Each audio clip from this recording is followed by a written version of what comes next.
ICC champions கோப்பை தொடரில் India மற்றும் பாகிஸ்தான் அணிகள் மோதும் போட்டி விபரம் அறிவிக்கப்பட்டுள்ளது. அடுத்த ஆண்டு பிப்ரவரி மாதம் 19ஆம் தேதியிலிருந்து மார்ச் 9ஆம் தேதி வரை சாம்பியன்ஸ் கோப்பை தொடர் நடைபெறவிருக்கிறது. இந்த தொடரை பாகிஸ்தான் கிரிக்கெட் சங்கம் ஏற்று நடத்துகிறது. ஆனால் இந்த தொடருக்காக பாகிஸ்தான் செல்ல இந்திய கிரிக்கெட் சங்கமான பிசிசிஐ மறுத்துவிட்டது. மேலும் இந்திய அணிக்கான போட்டிகளை ஹைபிரிட் மாடலில் வேறு நாட்டில் நடத்த வேண்டும் எனவும் ஐசிசிக்கு பிசிசிஐ கடிதம் எழுதியிருந்தது. இந்த கோரிக்கை ஏற்றுக்கொள்ளப்பட்டுள்ள நிலையில் பாகிஸ்தானுக்கு இழப்பீடாக 2028ஆம் ஆண்டு நடைபெறும் ஆண்கள் T20 போட்டியை நடத்திக் கொள்ளும் உரிமையை ஐசிசி பாகிஸ்தானுக்கு வழங்கியுள்ளது. இந்நிலையில் சாம்பியன்ஸ் கோப்பை தொடரில் இந்தியா மற்றும் பாகிஸ்தான் அணிகள் மோதும் போட்டி துபாயில் நடைபெறும் என அறிவிக்கப்பட்டுள்ளது.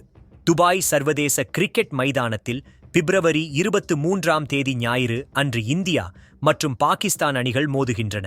முன்னதாக இந்த போட்டியை நடத்துவது குறித்து பாகிஸ்தான் கிரிக்கெட் வாரியத்தின் தலைவர் மொஹ்சின் நக்வி, துபாய் கிரிக்கெட் போர்டின் தலைவர் நயான் முபாரக் அல் நயானை நேற்று முன்தினம் சந்தித்து பேசினார். அப்போது இந்தியா மற்றும் பாகிஸ்தான் அணிகள் மோதும் போட்டியை துபாயில் நடத்துவது உறுதி செய்யப்பட்டது.